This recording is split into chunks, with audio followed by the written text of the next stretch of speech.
Kate, you gave us some very good advice today at our Youth Ministry Initiative Fellows that you've captured. You captured in a nice little phrase today. The instruction was it's an unduly constrained conversation if it's just don't do it or just say no.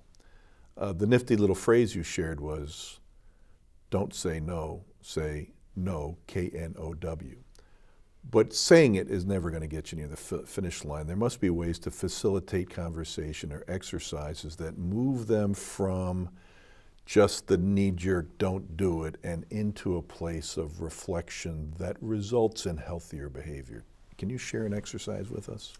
Sure. So yes, lots of kids when I go in to talk at the youth group assume that they're going to get somebody who says, just don't do this. And maybe there's a laundry list of things not to do. And I actually want to move them away from thinking about only behaviors to really thinking about having a healthy relationship. So I make a shift, and it's actually, it's a shift that's been made in the discipline of sexual ethics for years in theology and the writing of sexual ethics texts, which is to move away from behavior as the way we define a good relationship to the values that are present in it. So I do this by giving them the 1 Corinthians 13, 1 through 9. And of course, they've all heard this at weddings. And so when the exercise first starts, I think they probably have no idea where I'm going with it. But I have 1 or 2 students read the text. And then on the board, I put 2 columns, positive and negative. And I say, all right. So first off, Paul wasn't talking to 2 teenagers dating. Paul was talking to a Christian community. He was talking to a community that was not getting along. And he wanted them to understand how they lived out love in their relationships. And at this point in the exercise, we've also talked about the love commandment.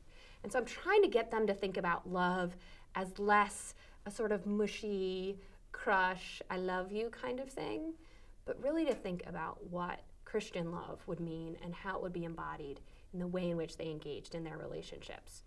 Friendships, romantic relationships. So we put the positives and negatives, right? Don't be boastful, make sure you're forgiving.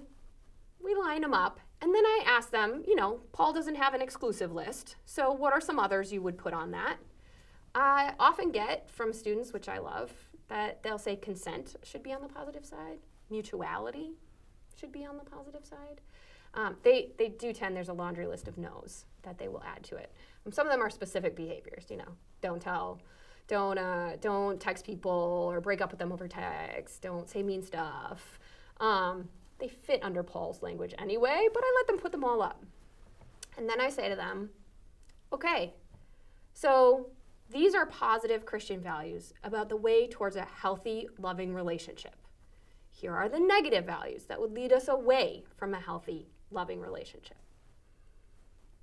If you can tell me that the relationship you're in embodies these positive Christian values, or that you are stridently working towards them with the person you're in relationship with, then I think you're in a healthy relationship, and you could probably think about the kind of sexual behaviors you want to engage in.